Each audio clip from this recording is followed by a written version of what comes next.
姑娘實際要做啲咩啦。好，唔該，Fion。咁首先咧，我會 作為一個診所姑娘啦，我會 log in 係入去作為一個 clinic admin 嗰個 account 度先嘅。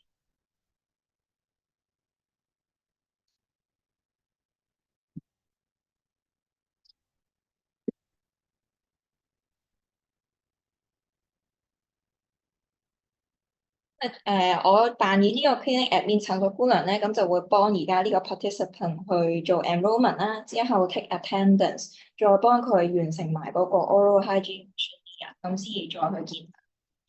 咁登入咗之後入嚟呢個版面咧，就可以去翻 eHealth Plus 呢個 drop down 度揀翻 eHealth Services 啦。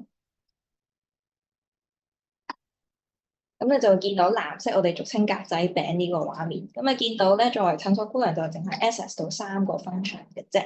咁我哋而家就揀 participant enrollment 去開始第一個步驟啦。入咗嚟之後就會見到有 Dental PPP program 下邊就係 PDCC，即係我哋今次想幫呢個 participant enroll 嗰個 program 嘅。咁隔離咧有個掣就係 check eligibility 啦。咁呢個咧就單純淨係幫嗰個 participant 去 check 下究竟佢有冇資格去參加 PDCC 嘅啫。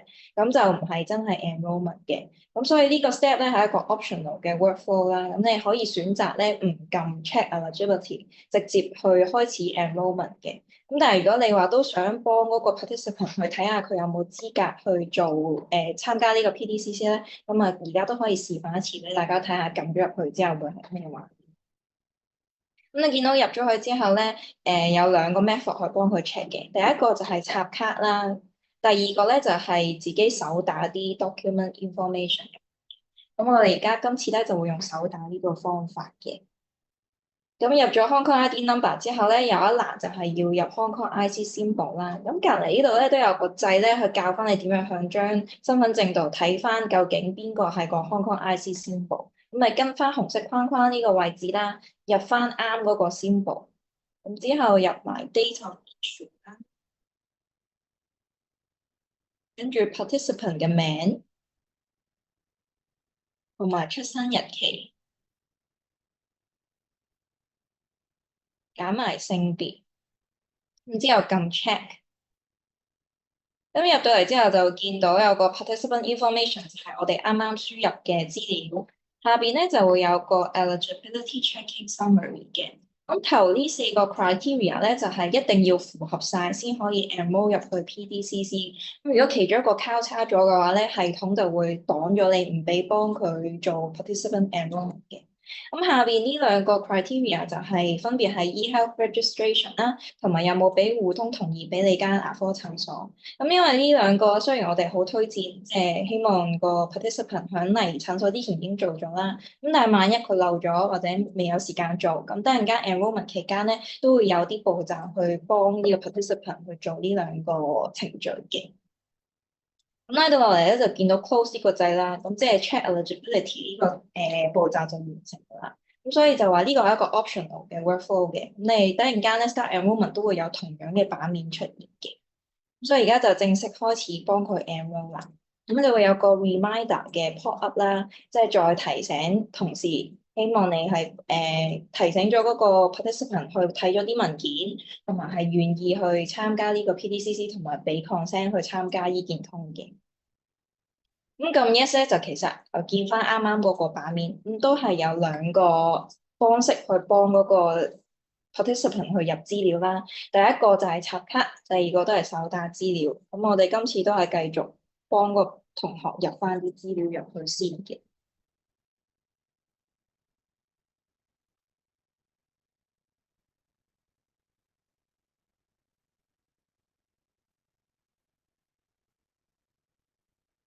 咁入完之後咧，撳下一步。咁就會睇翻，其實同啱啱 check eligibility 一樣啦，都係同學嘅資料。之後咧就係啱啱嗰個 summary checklist，見到一樣符合4個 criteria 啦。而呢個同學咧係未參加醫健通，亦都未俾互通同意嘅。咁所以下邊呢度咧都有個 reminder 嘅 message，就話嚟緊要 go through 某啲程序去幫個同學完成呢2個步驟嘅。咁再撳下一步咧，就嚟到 step 2，咁就係 eHealth 嘅 registration 啦。咁呢度咧都有個 reminder 話俾你知，其實佢係未登記醫健通同埋未俾互通同意。咁咧下邊呢度咧就有一欄啦，就已經幫你揀咗咧 consent to be given by substitute decision maker 代決人啦，即係因為呢個同學咧就2009年12月31號出世，咁即係喺而家嚟講係未滿16歲嘅。所以就醫健通登記嚟講咧，咁佢係未有資格去自己俾 consent 去參加醫健通啦。咁所以系統 check 到佢年齡之後咧，已經 default 咁樣 pre-select 咗，一定係要由代決人去俾 consent 嘅。咁下邊就係今日 registration 嘅日期啦，咁同埋咧要揀翻個 communication language，因為咧無論係醫健通上面等陣間登記完成咗之後，俾咗互通同意之後，定係 PDCC 佢真係 enroll 咗入去啦，或者之後佢完成咗 consultation 啊，或者 take attendance 等等咧，每一個步驟咧都會收到 SMS 嘅。咁所以咧就要揀翻究竟你 SMS 係即係嗰個家長啦，係想收到咩語言啦？我哋揀中文，咁同埋咧入翻家長嗰個電話號碼嘅。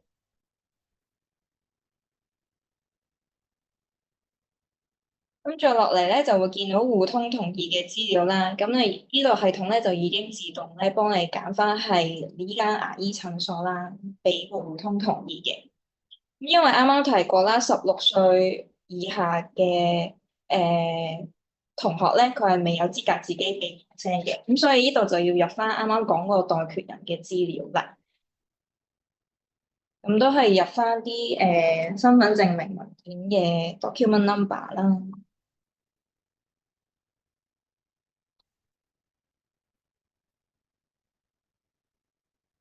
咁就係入翻個名啦，同埋揀翻究竟代決人同嗰個學生係咩關係咁樣。咁我哋今次就揀父母先，然之後都係入翻個電話號碼。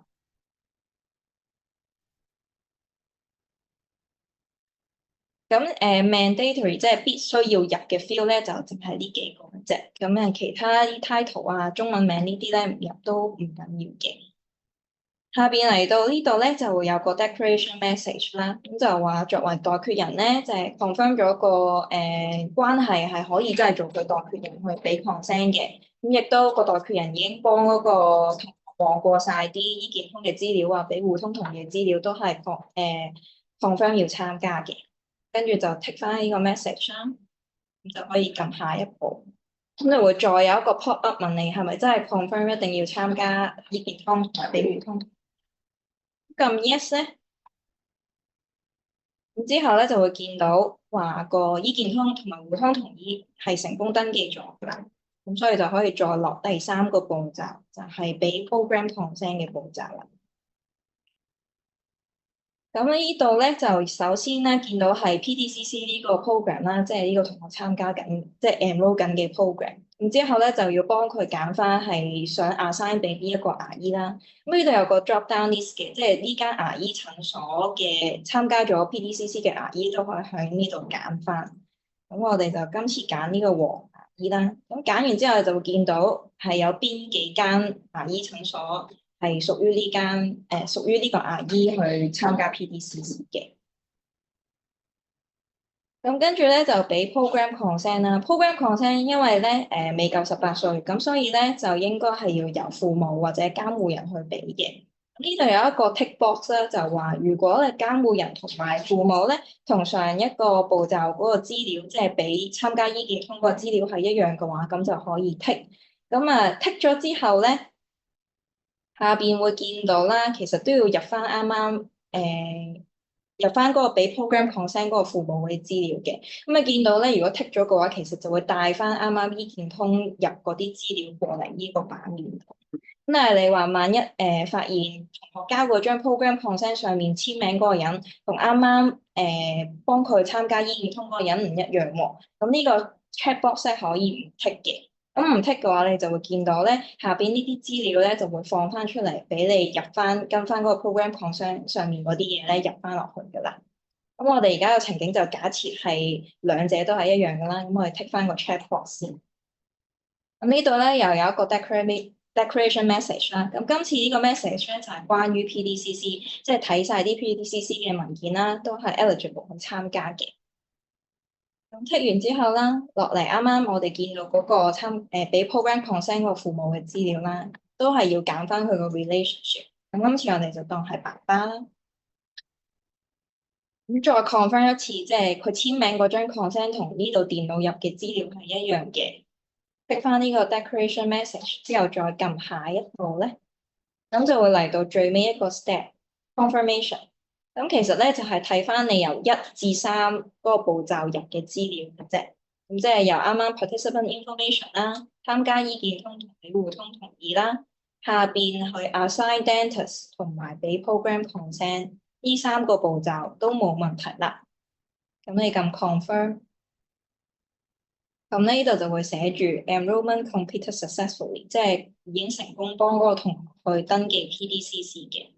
咁啊，作為診所姑娘咧，完成咗 participant enrollment 之後咧，下邊會有2個掣嘅。咁 new enrollment 就顧名思義，即係想幫下一個新嘅同學去參加 PDCC 啦。咁就會翻去一開始 start enrollment 嗰個版面嘅。咁如果你想繼續幫啱啱 enroll 咗呢個同學咧，去繼續做take attendance 啦，同埋填翻問卷嘅話，咁你可以揀 close。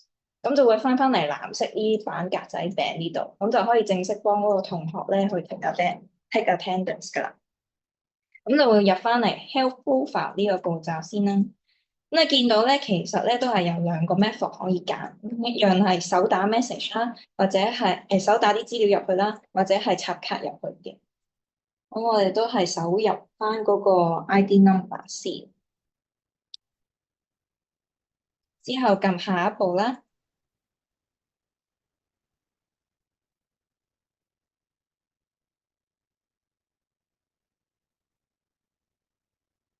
咁而家入到嚟呢個版面咧，就係 clinical documentation 嘅版面。咁你要見到呢個新 enroll 入嚟嘅同學仔上面嘅 personal information 啦。咁隔離就係啲 quota，即係佢係未洗牙啦，亦都未做過 dental examination 嘅。咁 take attendance 嘅話咧，就係響呢個右上角呢個掣啦。咁撳咗入去之後咧，就會見到都係同樣有2個方法去 take attendance 嘅，一個咧就係插卡啦，另一個咧就係收 one time password。咁你見到咧，其實呢個電話咧就係我哋啱啱一開始 enrollment 入嗰個參加醫健通嗰個電話號碼嚟嘅。咁所以收 SMS 嘅話咧，都要留意翻，如果等陣間enrollment 入嗰個電話號碼係要收到 one time password 去助你登記啦。咁當然我哋最建議最 seamless 嘅方法咧，都係由頭到尾都係插卡，咁就唔需要手入咁多資料，同埋都唔會咁容易出錯啦。咁而家就等一等個密碼嚟先。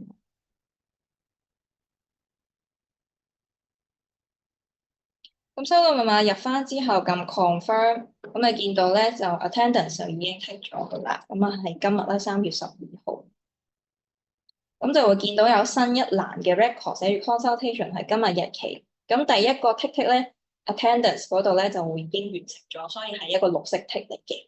咁之後我哋就想幫嗰個同學咧去入翻啲 questionnaire 嘅答案。咁可以撳第2個 tick 入去 clinical note。入嚟之後咧就會見到診所姑娘就淨係 access 到一個 tab 就係 oral health questionnaire 嘅。咁按翻同學交俾你嗰個問卷啦，手動幫佢入翻啲答案入去嘅。